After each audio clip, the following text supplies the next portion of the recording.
اعوذ باللہ السمیع العلیم من الشیطان الرجیم بسم اللہ الرحمن الرحیم الحمد للہ رب العالمین والصلاة والسلام علی اشرف الانبیاء والمرسلین حبیب الہ العالمین ابی القاسم محمد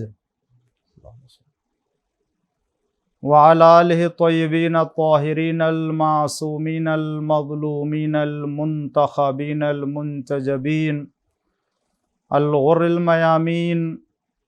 الذین اذهب اللہ عنہم الرجس وطہرہم تطہیرا اللہم صلی اللہ علیہ وسلم لا سیما الامام المبین بقیت اللہ فی العارضین الحجۃ الثانی عشر والمہدی المنتظر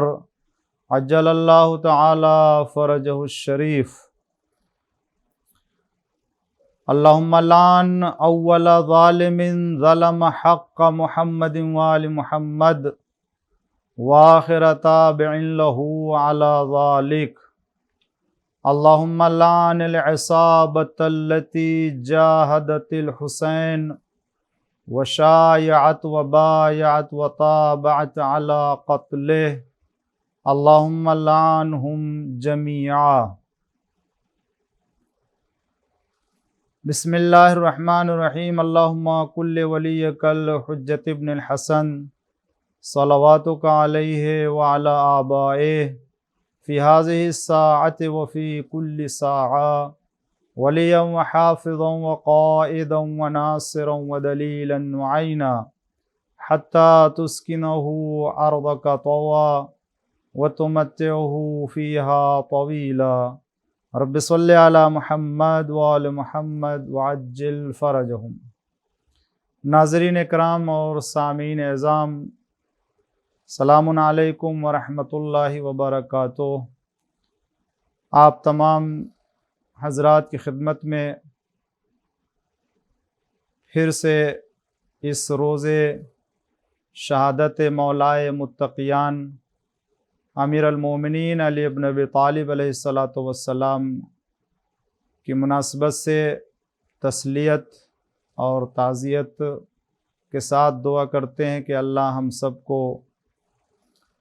امام علیہ السلام کے سوگواروں میں شمار کرے، اور یقیناً آج کا دن جو شہادت کا دن گزرا ہے، یہ انسانیت کے لیے بہت ہی نقصان اور بہت ہی بڑا حادثہ اور سانحہ کا دن تھا کہ جس کو خداوند عالم نے سردار خلائق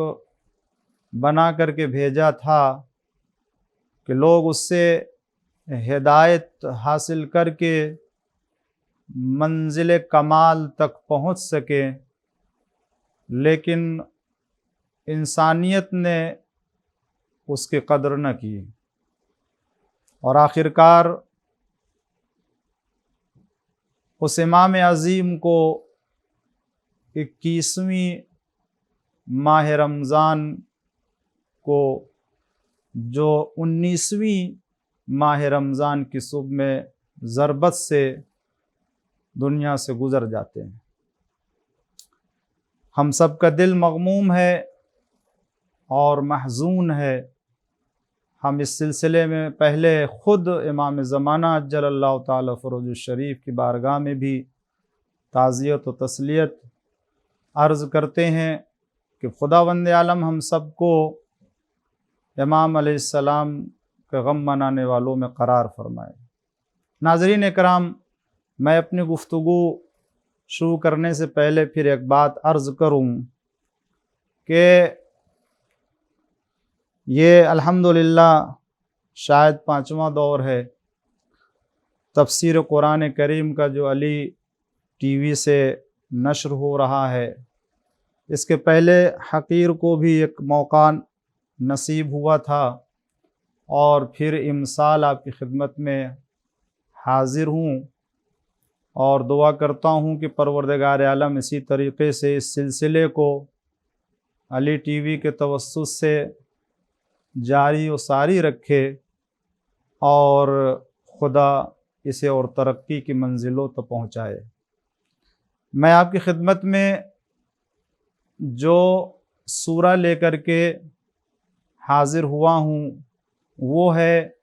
قرآن کریم کا 70واں سورہ، جسے ہم اور آپ سورہ معارج کے نام سے یاد کرتے ہیں۔ سورہ معارج، سورہ معارج قرآن کریم کی ترتیب کے اعتبار سے 70واں سورہ ہے، اور اس سورے میں کل آیتیں جو پائی جاتی ہیں وہ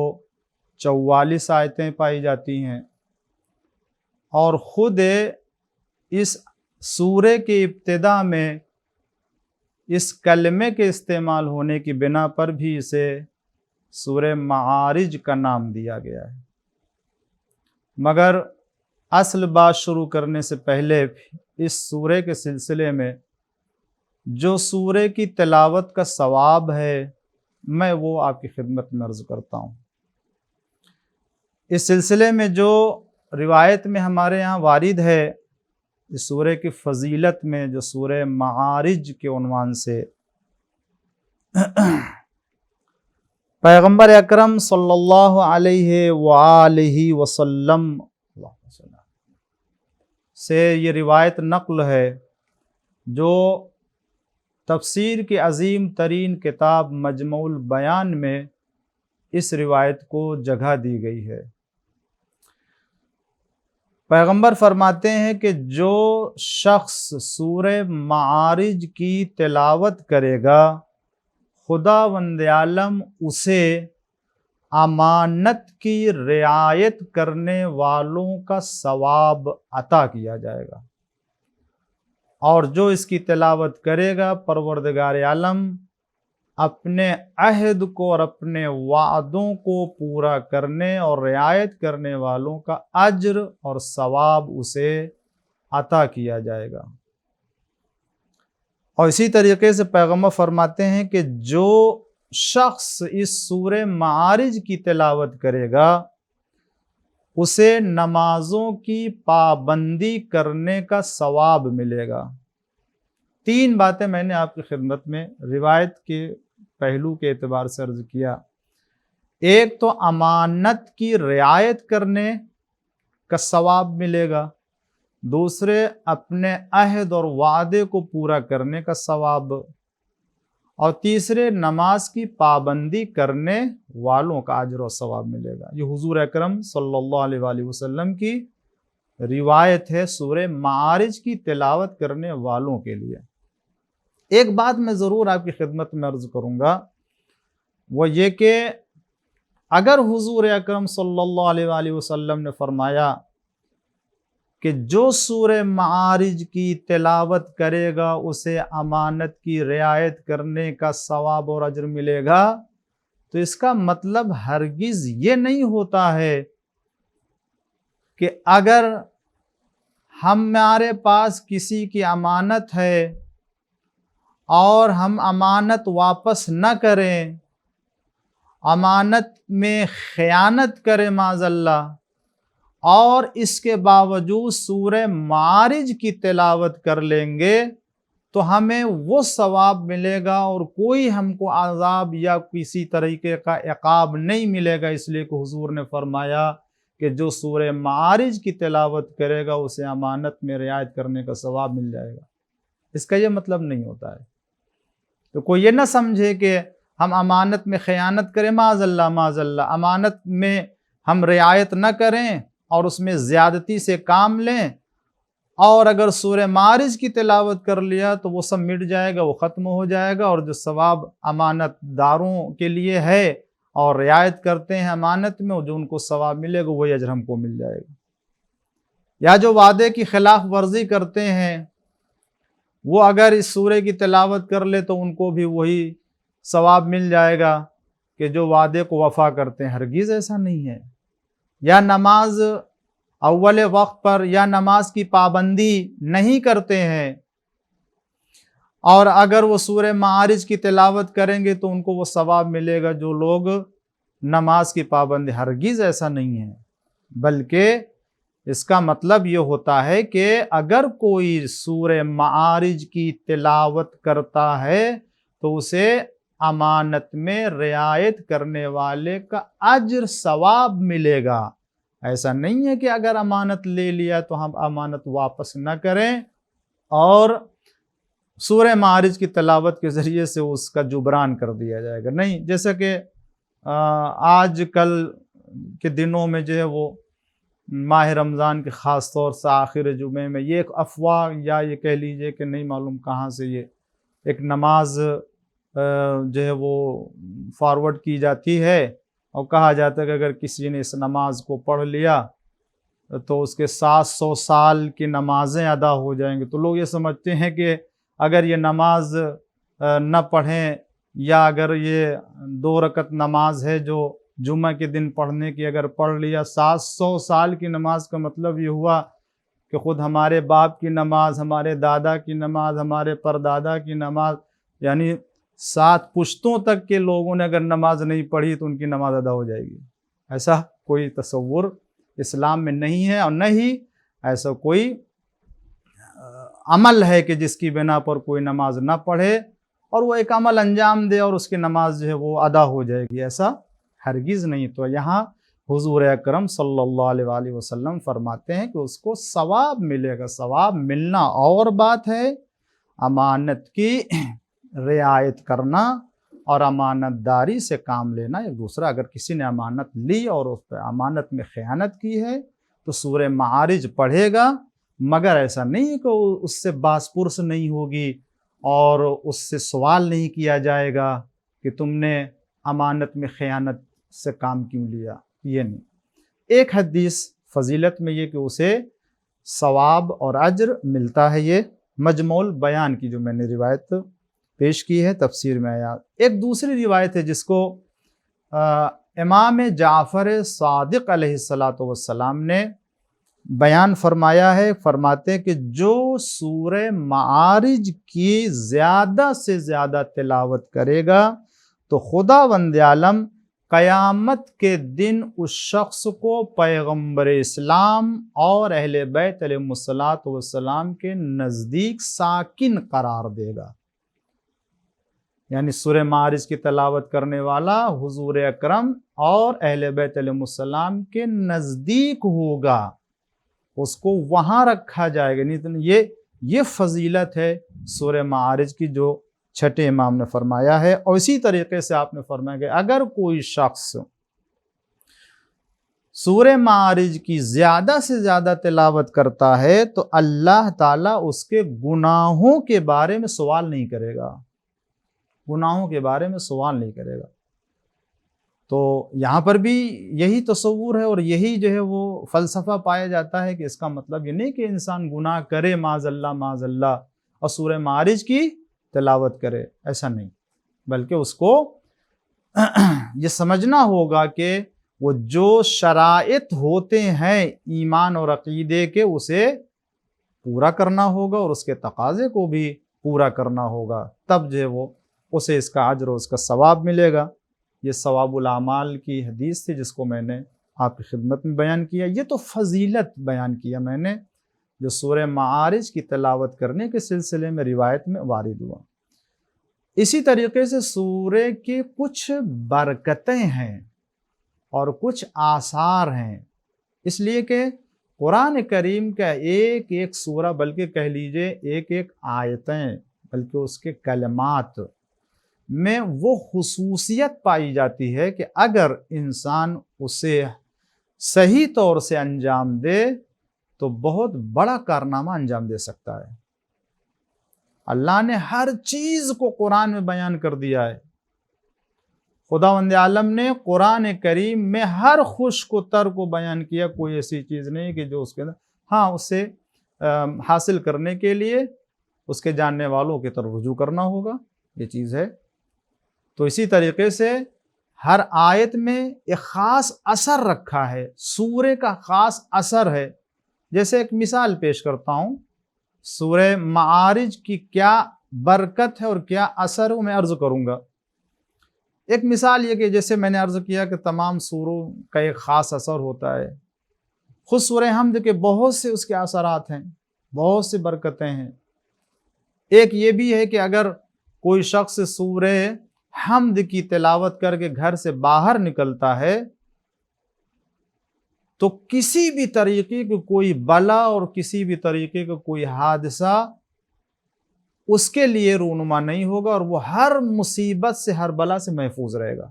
سورہ حمد کی تلاوت کر کے۔ اور اسی طریقے سے جب واپس آئے گھر میں تو سورہ حمد پڑھ کر کے واپس، یہ اس کا ایک اثر ہے۔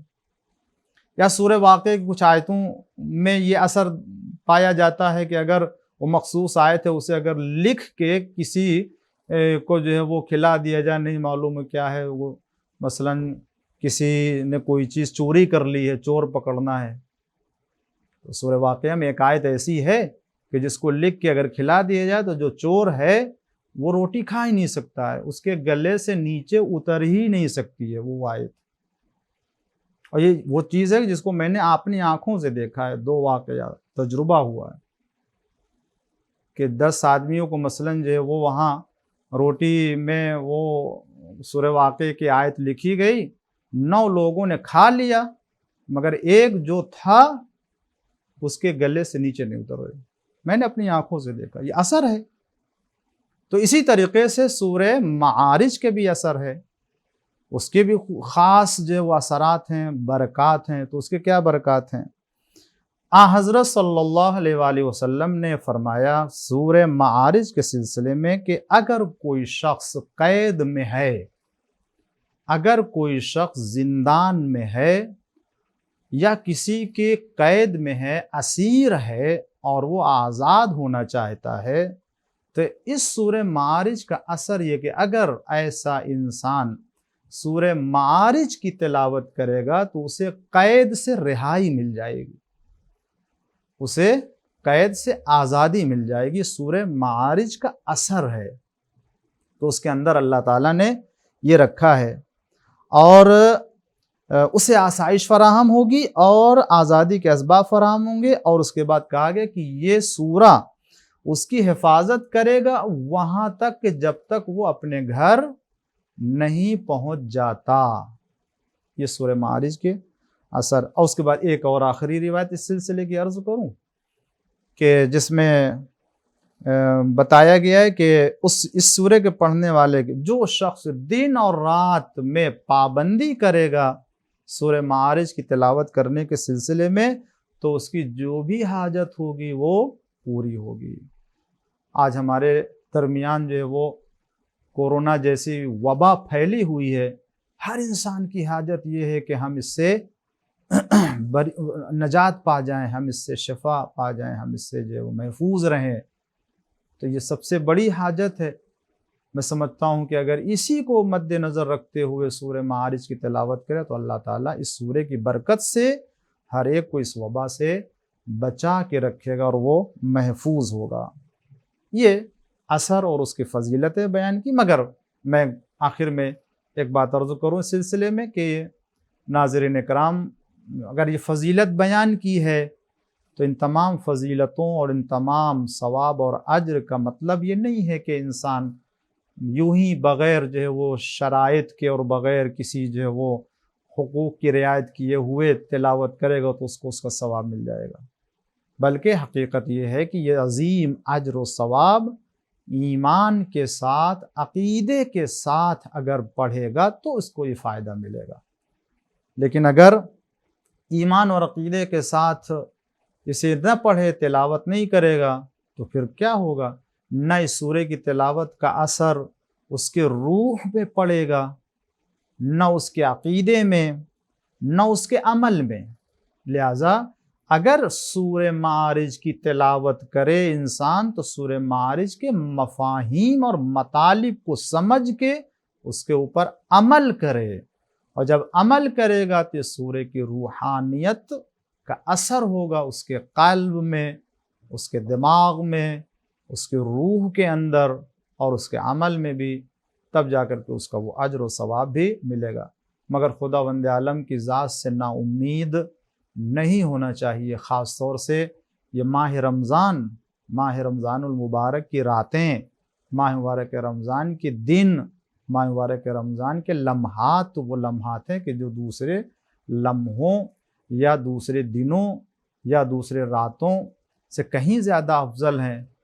تو اگر ہم اس ماہ میں قرآن کریم کی تلاوت کریں گے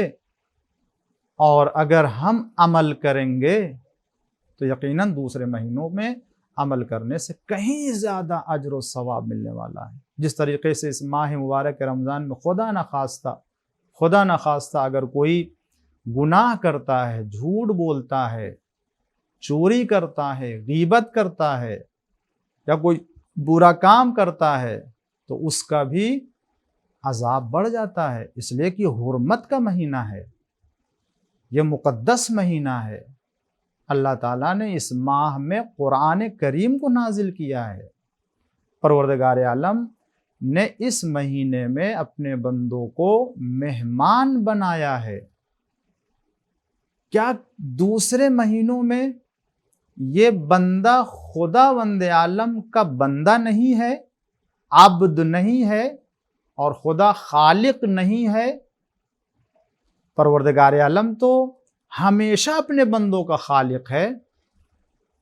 پروردگار عالم ہمیشہ اپنے بندوں کے لیے رازق ہے،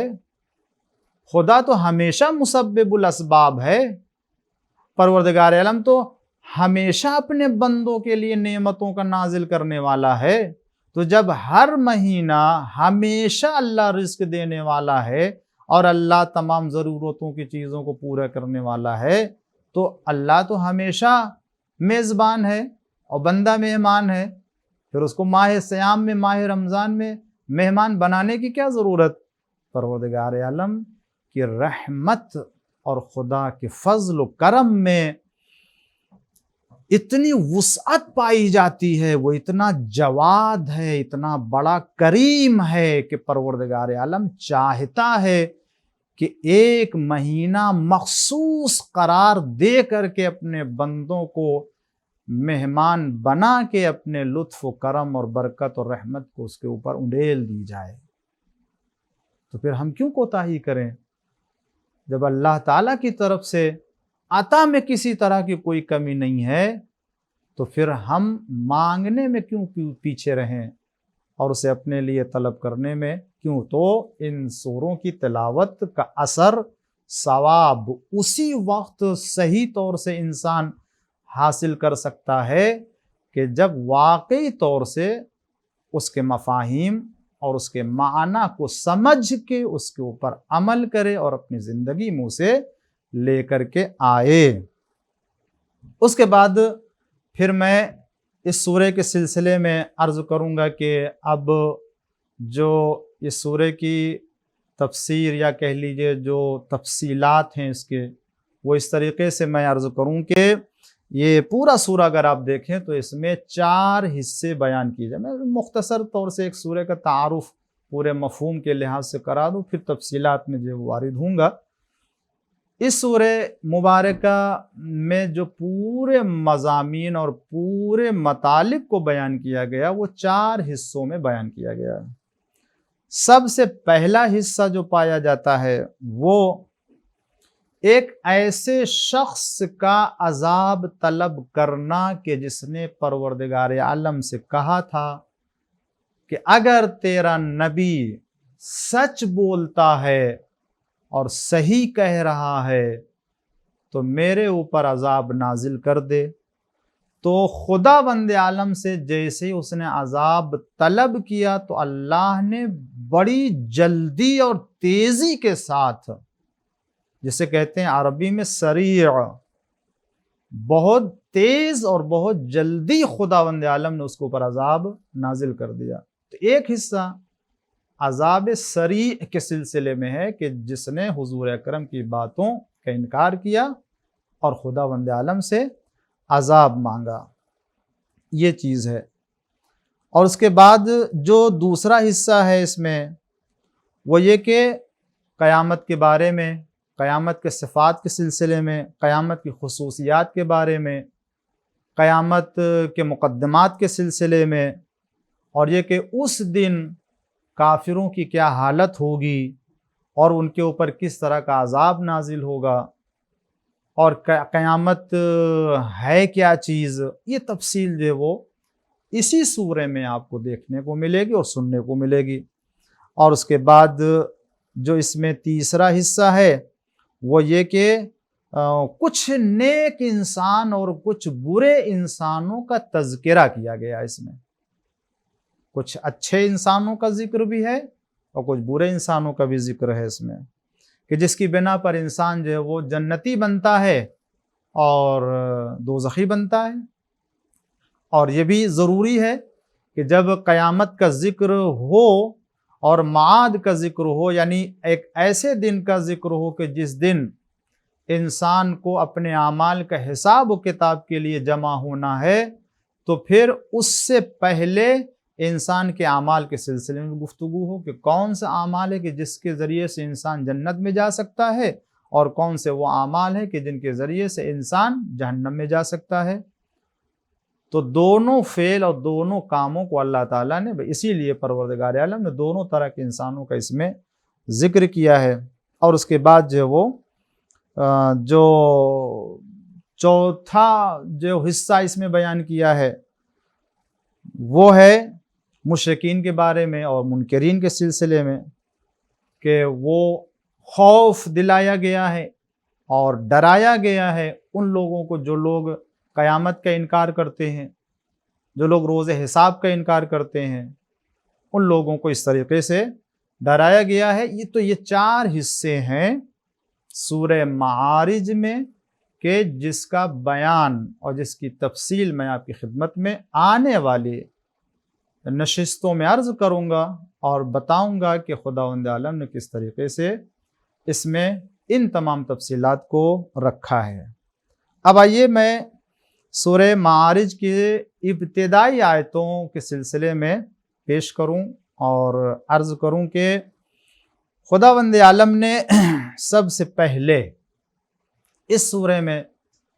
جو لفظ اور جو کلمہ استعمال کیا ہے وہ کلمہ سألہ، سأل سائل، پوچھنے والے نے، دریافت کرنے والے نے دریافت کیا۔ یہ سورہ جو معارج کے نام سے ہے، اس کی ابتدائی تین آیتیں ہیں ابتدا کی، وہ ابتدا کی تینوں آیتیں شیعہ سنی دونوں روایتوں کے اعتبار سے مدینے میں نازل ہوئی ہیں۔ باقی آیتیں مکی ہیں اور وہ مکے میں نازل ہوئی ہیں۔ آپ کہیں گے یہ کیسے ہو سکتا ہے کہ کوئی سورہ کچھ اس کی آیتیں مدینے میں نازل ہو اور کچھ اس کی آیتیں مکہ میں نازل ہو سکتا ہے؟ اس طرح بہت سی نظیر سورہ عنکبوت ہے یا دیگر آیتیں سورہ ہیں قرآن کریم میں کہ جس میں جو ہے وہ بعض حصے مدینے میں اور بعض حصے جو مکہ میں، یا اس کے برعکس بھی ہے، بعض جو ہے وہ مکہ میں، بعض جو ہے وہ، یا ابتدائی آیتیں جو ہے وہ مکہ میں ہیں نازل ہوئی ہیں اور اس کی بقیہ جو آیتیں ہیں اس کے بعد کی وہ مدینے میں نازل ہوئی ہیں، یا یہ کہ بعض ابتدائی آیتیں ہیں تو مدینے میں نازل ہوں، بقیہ جو ہے وہ مکے میں نازل ہوئی ہیں۔ تو اس میں کوئی مذائقہ نہیں ہے حضور اکرم، اور اسی لیے بعض مفسرین نے سورہ کے مکی ہونے اور سورہ کے مدنی ہونے کو طے کیا ہے۔ یہ الگ الگ معیار مفسرین کے درمیان ہے۔ انہوں نے دیکھا کہ قرآن کریم کی ابتدائی آیتیں اگر مکے میں نازل ہو تو پورا سورہ انہوں نے اسے مکی بنا دیا، اور اگر ابتدائی آیتیں مدینے میں نازل ہوئی ہیں تو پورا سورہ اسے مدنی بنا دیا۔ تو یہ ایک تفصیل اور ایک تقسیم ہے جو مفسرین کے درمیان کی وغیرہ۔ بہرحال لیکن سورہ معارج کی جو ابتدا کی تین آیتیں ہیں، سأل سائل بعذاب واقع، یہ وہ آیتیں ہیں کہ جو شیعہ سنی روایت کے اعتبار سے مدینے میں نازل و بقیہ تمام آیتیں مکہ میں نازل ہوئی ہیں اور مکی ہیں یہ۔ اور شاید اسی لیے بعض لوگوں نے اعتراض کیا ہے کہ جب یہ سورہ مکہ میں نازل ہوا ہے تو پھر یہ واقعہ کہ جو عذاب والا واقعہ ہے یہ مدینے سے کیسے جوڑ دیا گیا ہے؟ آنے والی نشستوں میں اس کا اعتراض کا جواب اس کا دیا جائے گا، لیکن یہ ابتدائی بحث میں صرف یہ عرض کرنا کہ لوگوں نے اسی بنا پر اعتراض کیا کہ جب اس کی آیتیں جو وہ مکی ہیں اور سورہ پورا مکی ہے، بقیہ تمام، تو یہ 3 آیتوں کی بنا پر اسے مدینے میں پیش کیا۔ اس سے معلوم ہوتا ہے کہ یہ جو واقعہ ہوا ہے، رونما ہوا ہے حارث والا، یہ صحیح نہیں ہے اور یہ درست نہیں ہے۔ جو اعتراضات ہوتے ہیں میں آنے والی نشستوں میں آپ کے سامنے پیش کروں گا اور اس کا جواب بھی آپ کے سامنے رکھوں گا انشاءاللہ۔ لیکن یہ بہرحال اتنی بات طے ہے کہ سورہ مبارکہ کی جو 3 آیتیں ہیں وہ مدنی، بقیہ مکی ہیں۔ شامی قرات اور کوفی قرات آپ جانتے ہیں کہ 2 قرات بہت مشہور ہیں کہ اس میں بعض قرات کے اعتبار سے کچھ الفاظ یا کہہ لیجیے کچھ حروف کم و زیادہ ہوتے ہیں، جس کی بنا پر آیت میں اضافہ ہوتا اور آیت میں کمی ہوتی ہے۔ تو سورہ کی تعداد، آیتوں کی تعداد یوں تو 44 آیتیں، مگر یہ کہنا پڑے گا کوفی قرات کے اعتبار سے 44 آیتیں ہیں 44، اور شام کی قرات کے اعتبار سے 43 یعنی 43 آیتیں ہیں۔ یہ شان نزول، کیونکہ ہر سورے کے سلسلے میں انسان اس کے مکی ہونے کے بارے میں اور اس کے بعد کم سے کم اس کے شان نزول کو معلوم کرے کہ اس کا شان نزول کیا ہے۔ تو میں عرض کروں کہ اس سورے کا جو شان نزول ہے وہ بہت ہی مشہور و معروف شان نزول ہے، جس کو الحمدللہ ہمارے قوم اور ہمارے قوم کے بچے اتنا اس سے مانوس اور اتنا اس سے جو وہ واقف ہیں کہ محتاج تعارف نہیں ہے اور اس کو بتانے کی ضرورت نہیں ہے۔ بچے کی زبان کے اوپر یہ واقعہ رٹا ہوا ہے اور سب بیان کرتے ہیں۔ اگر پوچھ لیجئے تو حارث والا واقعہ کہ وہ جو مولائے کائنات امیر المومنین علی بن ابی طالب علیہ السلام کی مولائیت کا جب اعلان ہوا اور یہ خبر جب حارث تک پہنچی تو اس نے جو ہے وہ آ کر کے حضور اکرم صلی اللہ علیہ وآلہ وسلم کی خدمت میں عرض کیا۔ تو اس اعتبار سے تو میں شان نزول بیان کروں اس سلسلے میں کہ تمام یہ کتابوں میں ہمارے یہاں اور اہل سنت حضرات کی کتابوں میں بھی یہ درج ہے۔ ایسا نہیں ہے کہ میں یہ واقعہ صرف اپنے شیعہ مسلک کے اعتبار سے اس کے شان نزول کو بیان کر رہا ہوں، یہ واقعہ اور یہ شان نزول اہل سنت کی کتابوں میں بھی، مصادر میں بھی ہے اور تشیع کی کتابوں میں بھی ہے۔ وہ کیا ہے؟ جب حارث بن نعمان کو یہ علم ہوا کہ غدیر میں پیغمبر اسلام صلی اللہ علیہ وآلہ وسلم نے حضرت علی علیہ السلام کو ان کے شانے کو بلند کر کے لوگوں کے سامنے فرمایا کہ من کنت مولاہ فہذا علی مولا، جس کا میں مولا ہوں اس کے یہ علی ابن ابی طالب علیہ السلام مولا ہیں۔ جب یہ خبر حارث کو ملی تو وہ رسول اللہ کی خدمت میں آیا، اور رسول اللہ کی خدمت میں آنے کے بعد اپنی سواری کو ابتح نامی جگہ کے اوپر اس نے اتاری اور آیا خدمت پیغمبر میں اور کہا یا محمد صلی اللہ علیہ وآلہ وسلم، آپ نے کہا کہ ہم گواہی دیں کہ اللہ ایک ہے۔ ہم نے کہا اشہد ان لا الہ الا اللہ، کہ کوئی خدا نہیں سوائے وحدہ لا شریک کے، میں نے اللہ کو مانا۔ آپ نے کہا کہ ہمیں اللہ کا رسول مانو، ہم نے آپ کو اللہ کا رسول مان لیا، آپ رسول اللہ ہیں صلی اللہ علیہ وآلہ وسلم، ہم نے گواہی دی یہ بھی۔ اور آپ نے فرمایا کہ دن میں 5 مرتبہ نماز پڑھیں، ہم نے نماز پڑھی۔ آپ نے کہا کہ حج بجا لاؤ، ہم نے حج انجام دیا۔ آپ نے فرمایا کہ زکوٰۃ ادا کرو، ہم نے زکوٰۃ بھی دی۔ مگر آپ نے اسی پر اکتفا نہیں کیا اور اسی پر آپ نے اکتفا نہیں کیا اور اس پر بھی راضی نہ ہوئے اور اپنے ابن عم علی ابن ابی طالب کو ہمارے اوپر مسلط کر دیا اور اپنے چچا کے بیٹے کو ہم پر فضیلت دے دی. کیا یہ آپ کی طرف سے ہے یا اللہ کی طرف سے ہے؟ اتنا اس نے یہ کہا کہ آپ کی طرف سے ہے یا اللہ کی طرف سے. تو حضور اکرم صلی اللہ علیہ وآلہ وسلم نے فرمایا، اب کیا فرمایا؟ میں اسے کوٹ کروں گا مگر آج کی نشست میں نہیں، کل کی نشست میں اس کے بعد عرض کروں گا کہ حضور اکرم نے اس کے جواب میں کیا فرمایا اور کتنا صریح لہجہ تھا حضور اکرم کا. تو یہ شان نزول مختصر، مگر اس کو مکمل کروں گا انشاءاللہ کل کی نشست میں. اتنی بات میں نے آپ کی خدمت میں عرض کیا اور بس میں اپنے سلسلے کو یہیں پر ختم کرتا ہوں اور آگے اس سلسلے کو بڑھاؤں گا. میں امید کرتا ہوں کہ یہ ساری باتیں آپ کے اذہان عالیہ تک پہنچ چکی ہوں گی. خداوند عالم ہم سب کو توفیق عطا کرے کہ ان باتوں کے اوپر عمل کر سکیں اور سورہ معارج کی مفاہیم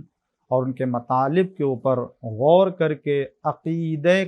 قیامت کو مضبوط کریں انشاءاللہ المستعان. اور یہ سب جو کچھ بھی آپ کے سامنے پیش کیا جا رہا ہے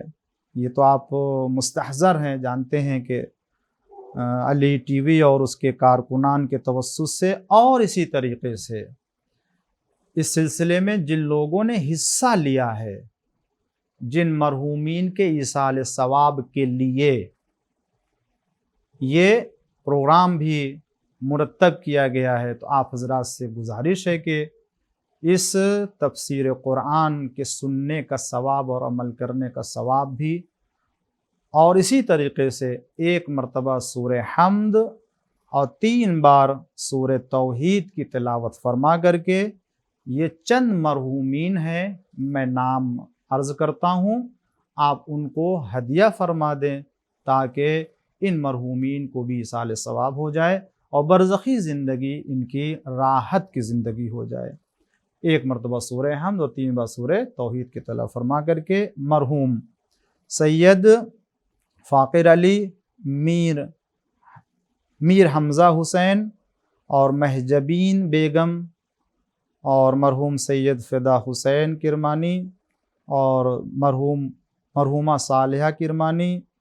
اور مرحوم سید عسکری حسین کرمانی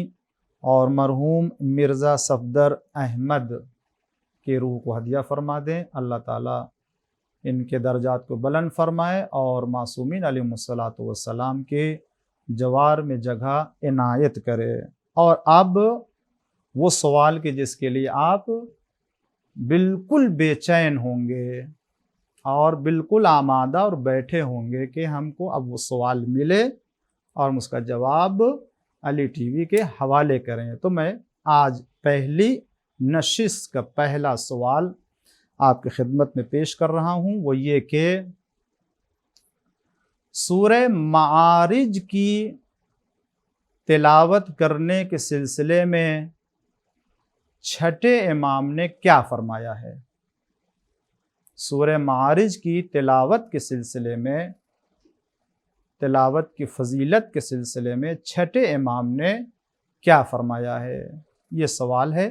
آپ حضرات اسے نوٹ کر کے اس کا جواب فراہم کریں تاکہ اس کے بعد کے جو مرحلے ہیں اسے پورا کیا جا سکے انشاءاللہ. میں دعا کرتا ہوں پروردگار عالم ہم سب کے اعمال کو، ہم سب کی دعاؤں کو اور ہم سب کے روزوں کو قبول فرمائے. پروردگار عالم ہم سب کے اس اطاعت پروردگار اور بندگی پروردگار کو قبول فرمائے اور ماہ صیام میں زیادہ سے زیادہ نیکی کی توفیق عطا فرمائے اور تلاوت قرآن کی توفیق عنایت کرے اور ہم سب کو خداوند عالم اہل بیت علیہم السلام اور قرآن کے دامن سے منسلک رہنے کی توفیق عطا فرمائے. وصلی اللہ علی محمد وآلہ طاہرین.